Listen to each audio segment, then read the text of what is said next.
गर्मियों का जादुई स्नो पार्क। चिंकी, पिंटू, मोंटी, पिंकी, आलिया ये सभी एक दूसरे के पक्के दोस्त थे। चिंकू और पिंटू दोनों भाई बहन थे और एक ही घर में रहते थे। मोटू, पिंकी और आलिया इन तीनों का घर अलग अलग था, पर पांचों बहुत गहरे दोस्त थे और सभी एक साथ स्कूल में पढ़ने जाते थे। चिंकी और पिंटू स्कूल के लिए तैयार हो जाते हैं और अपना अपना टिफिन बॉक्स लेकर स्कूल पहुंच जाते हैं। चिंकी और पिंटू के बाकी दोस्त भी स्कूल आ जाते हैं। गर्मियों का मौसम था और स्कूल की छुट्टियां भी पड़ने वाली थी। तभी पांचों आपस में बात करते हैं। दीदी, अब तो स्कूल की छुट्टियां पड़ने वाली है और मोंटू तो अपने परिवार के साथ शिमला के मजे लेने जा रहा है। क्या कहा? शिमला? मैंने सुना है वहाँ पर तो बर्फ पड़ती है। मोंटू को तो वहाँ बहुत मजा आएगा, वो तो वहाँ पर आइस राइड्स भी कर सकता है। हाँ, मैंने भी सुना है शिमला में लोग घूमने जाते हैं और वहाँ बर्फ से बड़े बड़े स्नोमैन भी बनाते हैं, जैसे हमने अपनी किताबों में देखे हैं। काश हम भी स्नो का आनंद ले पाते। आलिया, ये तुम कैसी बात कर रही हो? हमारे माता पिता इतनी मेहनत करके पढ़ाई करने के लिए हमें स्कूल भेजते हैं, हम उन्हें शिमला ले जाने के लिए नहीं कह सकते हैं। वो हमें कभी भी नहीं लेकर जाएंगे। तुम सारे तो गरीब हो, गरीब। शिमला में तो मेरे मामा का घर है। मैं तो पूरी गर्मी में शिमला में ही आनंद लूंगा और तुम सब लोगों को दिखाऊंगा कि मैं कितने मजे कर रहा हूँ। मोंटू एक अमीर घर का लड़का था जो इस गर्मियों में अपने परिवार के साथ अपने मामा के यहाँ शिमला जा रहा था। मोंटू को बाकी बच्चों को चढ़ाने में बहुत मजा आता था। मोंटू अपनी बड़ी बड़ी बातें बोलकर वहाँ से चला जाता है। मोंटू के चले जाने के बाद पिंकी कहती है, काश कुछ ऐसा हो पाता कि हमारे गांव में एक बड़ा सा स्नो पार्क होता जिसमें हम सभी गांव वाले मस्ती करते। लेकिन ऐसा कभी नहीं हो सकता। नहीं, ऐसा हो सकता है। मेरी माँ कहती है कि हम कोई भी इच्छा अगर दिल से मांगे तो परियां उसे जरूर पूरा करती हैं। क्यों ना हम सारे मिलकर परी से प्रार्थना करें कि वो हमारे लिए गांव में एक बड़ा सा स्नो पार्क बनाए। हाँ पिंकी, तुम सही कह रही हो। हम सबको परी से प्रार्थना करनी चाहिए। परी हमारी बात जरूर मानेगी। स्कूल की छुट्टी हो जाती है और सभी बच्चे अपना अपना बैग लेकर अपने अपने घर के रास्ते निकल जाते हैं। पिंकी और चिंटू अपने घर जाते हैं और एक दूसरे से बातें करते हैं। पिंकी, क्या अगर हम परी से सच्चे दिल से कुछ मांगेंगे तो वह सच में मिल जाएगा? हाँ चिंटू, माँ ने तो मुझे हमेशा ऐसा ही कहा है। क्यों ना हम एक बार प्रार्थना करके देख ले। हाँ, तुम सही कह रही हो। उसके बाद वो अपने माँ के बने हुए खाने का आनंद लेते हैं और अपने कमरे में बैठकर पढ़ाई करने लगते हैं। पढ़ाई खत्म हो जाने के बाद शाम को दोनों भाई बहन अपने माता पिता के साथ बातें करते हैं। रात हो जाती है। पिंकी और चिंटू अपने कमरे में सोने के लिए आ जाते हैं। पिंकी और चिंटू दोनों के मन में एक ही ख्याल आ रहा था। वो परी से प्रार्थना करते हैं कि उनके गांव में एक बड़ा सा स्नो पार्क बन जाए। दोनों भाई बहन हाथ जोड़कर खिड़की पर खड़े हो जाते हैं और परी से प्रार्थना करते हैं। हे परी, अगर आप हमें सुन सकती हैं तो हम आपसे कुछ मांगना चाहते हैं। हम सभी आपसे ये विनती करते हैं कि हम सभी बच्चों के लिए गांव में एक बड़ा सा स्नो पार्क बना दीजिए, जिससे गांव के सभी लोग गांव में ही शिमला का आनंद ले सके। चिंकी और पिंटू दोनों प्रार्थना करके अपने बेड पर सो जाते हैं और जैसी ही सुबह होती है, पिंकी और पिंटू को बाहर से शोर सुनाई देता है और वो खिड़की से बाहर देखने लगते हैं। ये कैसा शोर आ रहा है? चलो चलकर देखते हैं। पिंकी और चिंटू दोनों खिड़की से जाते हैं। तभी वो देखते हैं कि चारों तरफ गांव में बर्फ ही बर्फ है और स्नोफॉल हो रही है। गांव के सभी लोग बर्फ का आनंद ले रहे हैं। बच्चे बर्फ से खेल रहे हैं। पिंकी और पिंटू से घर में और नहीं रहा जाता और वो बिना कुछ खाए पिए घर से बाहर निकल जाते हैं। पिंकी और चिंटू को अपने बाकी के दोस्त भी बाहर मिल जाते हैं। तुम्हें पता है चिंटू और पिंकी, मैंने कल परी से प्रार्थना की थी कि वो हमारे गांव में एक स्नो पार्क बना दे और देखो उन्होंने मेरी सुन ली। क्या तुमने भी परी से प्रार्थना की थी? चिंटू और मैंने भी परी से स्नो पार्क के लिए रात को प्रार्थना करी थी। परी कितनी अच्छी है, उन्होंने हम सब की सुन ली। इसके बाद चिंकी और पिंटू अपने बाकी के दोस्तों के साथ स्नोफॉल का आनंद लेते हैं। वो बर्फ में स्नो राइडिंग करते हैं और बर्फ के बड़े बड़े पुतले बनाते हैं और उन्हें टोपी भी पहनाते हैं। बर्फ में खेलकर सबको बहुत अच्छा लगता है। तभी पिंकी की मम्मी आवाज लगाती है, पिंकी, चिंटू जल्दी से घर में आ जाओ, खाना खा लो। देखो मैंने तुम्हारे लिए गर्मा गर्म पकवान बनाए हैं। आ रहे हैं माँ। दोस्तों तुम यहीं पर खेलो, हम बस यूँ गए और यूँ आए। इसके बाद पिंकी और चिंटू घर में माँ के हाथ का बना हुआ गर्मा गर्म खाना खाते हैं। उसके बाद वो अपने पूरे परिवार के साथ स्नो पार्क का आनंद लेने के लिए आ जाते हैं। पिंकी और चिंटू के साथ साथ उनके माता पिता भी स्नो पार्क में बड़े बड़े स्नोमैन बनाते हैं। गांव के सभी लोग बहुत खुश होते हैं। सभी दोस्तों ने अपनी एक बहुत अच्छी यादें बना ली थी और उन्हें फोटो में कैद कर ली थी। कुछ दिनों में गर्मियां खत्म हो जाती है और वो स्नो पार्क भी खत्म हो जाता है। गांव के सभी बच्चों और लोगों ने स्नो पार्क का बहुत आनंद ले लिया था और अब सभी अपने अपने काम में लग जाते हैं। चिंकी और पिंटू का स्कूल भी खुल जाता है और शिमला से घूमकर मोंटू भी वापस आ जाता है। स्कूल जाने के बाद मोंटू सबके सामने बड़ी बड़ी बातें फेंकने लगता है। तभी मोंटू को पिंटू कहता है, मोंटू, तुम्हें तो स्नो राइडिंग करने के लिए शिमला जाना पड़ा, लेकिन हमने तो गांव में ही बड़ा सा स्नो पार्क में स्नो राइडिंग करी है और बड़े बड़े स्नोमैन भी बनाए हैं। अगर तुम्हें यकीन नहीं हो रहा है तो ये देखो, हमारे पास फोटोज भी हैं।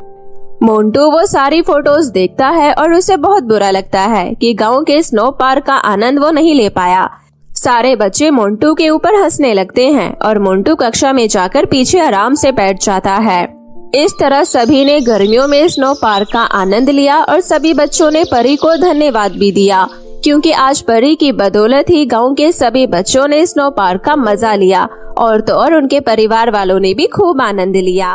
एक समय की बात है, किशनगंज गांव में एक लड़की रहती थी जिसका नाम था प्रीति। वैसे तो वो दयालु और बहुत प्यारी थी, लेकिन वो दिखने में बिल्कुल भी सुंदर नहीं थी। उसके सर पर एक भी बाल नहीं थे, जिस कारण सभी लोग उसका मजाक उड़ाया करते थे। ऐसे ही एक दिन प्रीति कॉलेज जा रही थी कि तभी रास्ते में कुछ लड़कियां उसे देखकर हंसते हुए बोली, अरे वो देखो, टकली चुड़ैल जा रही है। पता नहीं इसका जन्म धरती पर हुआ ही क्यों, ये तो धरती की बोझ है। ना ही सूरत अच्छी और ना सर पर एक भी बाल है। उन सभी लड़कियों की बातें सुन प्रीति को बहुत बुरा लगा और वो आंखों में आंसू लिए चुपचाप वहाँ से चली गई। प्रीति दुखी मन कॉलेज में पहुँची। वहाँ भी सभी लड़के लड़कियाँ उसका मजाक उड़ाए बिना नहीं रह पाते। कुछ देर बाद क्लास में टीचर आई और सभी स्टूडेंट्स से बोली, स्टूडेंट्स, आप सब अपने अपने प्रोजेक्ट लेकर आई है ना, और जो स्टूडेंट प्रोजेक्ट लेकर नहीं आए वो खड़े हो जाइए। तभी कुछ स्टूडेंट के साथ प्रीति भी चुपचाप खड़ी हो गई। ये देख टीचर बोली, अरे प्रीति, तुम प्रोजेक्ट लेकर क्यों नहीं आई? मैडम, मैंने प्रोजेक्ट बहुत मेहनत से बनाया था पर लाना भूल गई। इतने में क्लास की एक लड़की हंसते हुए बोली, मैडम, इसे याद कहाँ से रहेगा, इसके सर पर बाल नहीं है ना, इसलिए सबको सर के ऊपर से निकल जाता है। इतना कहते ही पूरी क्लास हंसने लगी। ये देख प्रीति की आंखों से आंसू बहने लगे, पर वो करती भी क्या। फिर टीचर ने सबको डांट कर चुप कराया। बेचारी प्रीति को अपने घर में भी ताने सुनने को मिलते, क्योंकि घर में उसकी सौतेली माँ कावेरी उसे चैन से जीने नहीं देती। प्रीति जब घर पहुँचती है, आ गई महारानी अपनी मनहूस शक्ल लेकर, पूरा दिन कॉलेज में बिता कर आती है, घर का काम क्या तेरी मरी हुई माँ करेगी? माँ, आप मेरी स्वर्गवासी माँ को कुछ मत कहिए, मैं घर का सारा काम करके ही कॉलेज जाती हूँ। मुझसे ज्यादा जुबान मत लड़ा, अपनी मरी हुई माँ के साथ मर क्यों नहीं गई? हाँ। अपनी स्वर्गवासी माँ के बारे में सुनकर प्रीति को बहुत बुरा लगा और वो रोते रोते अपने कमरे में जाकर अपनी माँ की तस्वीर के सामने बैठकर रोने लगी। प्रीति घर का सारा काम करती थी, लेकिन काम में गलती होने पर उसकी सौतेली माँ कावेरी उसे खूब मारती थी। एक दिन प्रीति किचन में बर्तन धो रही थी, तभी गलती से उससे कांच का ग्लास छूटकर नीचे गिर जाता है और वो टूट जाता है। इस बात पर कावेरी उसे बहुत मारती है।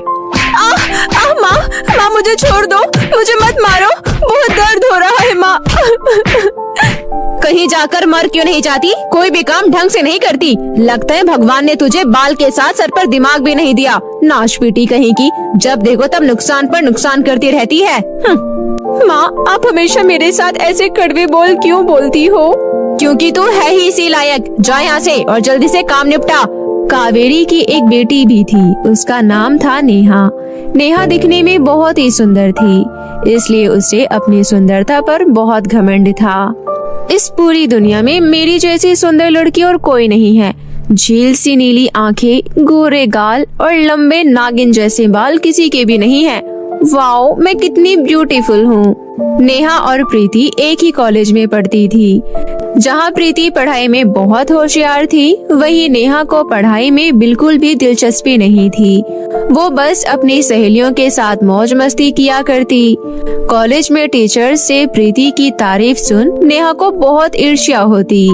वो अपनी सहेलियों के साथ मिलकर उसे परेशान करने का एक भी मौका नहीं छोड़ती थी। फ्रेंड्स देखो, मैं आज मार्केट से फैशनेबल हेयरबैंड लेकर आई हूँ। वाओ यार, ये हेयरबैंड तो बहुत ही सुंदर है। क्या मैं एक बार अपने बालों पर लगाकर देख सकती हूँ? हाँ हाँ, क्यों नहीं। इतने में वहाँ प्रीति आई। तभी नेहा बोली, लो आ गई मैडम अपना टकला चांद लेकर। नेहा, ये तो तेरी बहन है ना, इसे भी कभी अपने साथ शॉपिंग करने ले जाया कर। इसका भी तो मन करता होगा मेकअप किट और हेयरबैंड वगैरह खरीदने का। क्या यार, तुम भी पागल हो? तुम्हें दिखाई नहीं दे रहा ये गंजी अपने सर पर हेयरबैंड कैसे लगाएगी?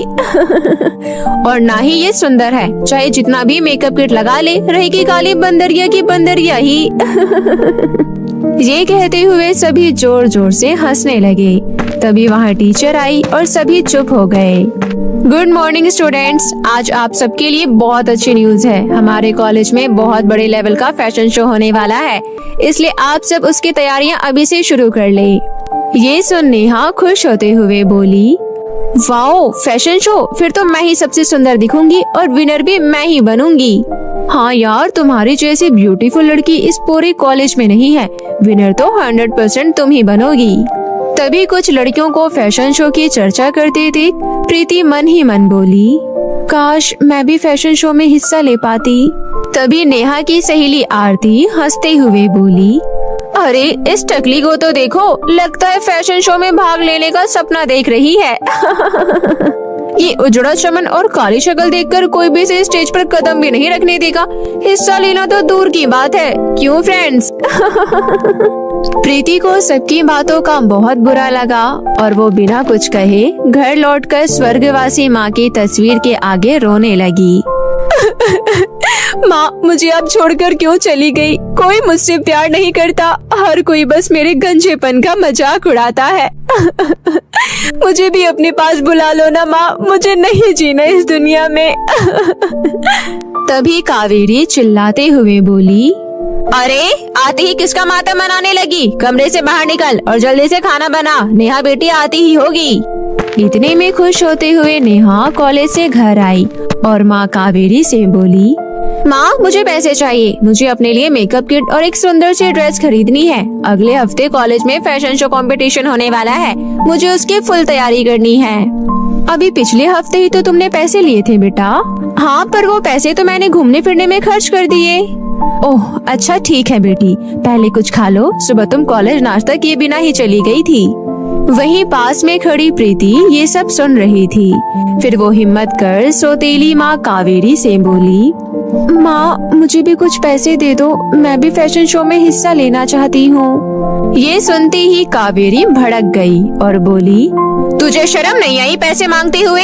एक तो हमारे टुकड़ों पर पल रही है, ऊपर से तुझे पैसे चाहिए? ना शक्ल सूरत अच्छी, ना सर पर बाल। मेरी बेटी की बराबरी करने चली है महारानी।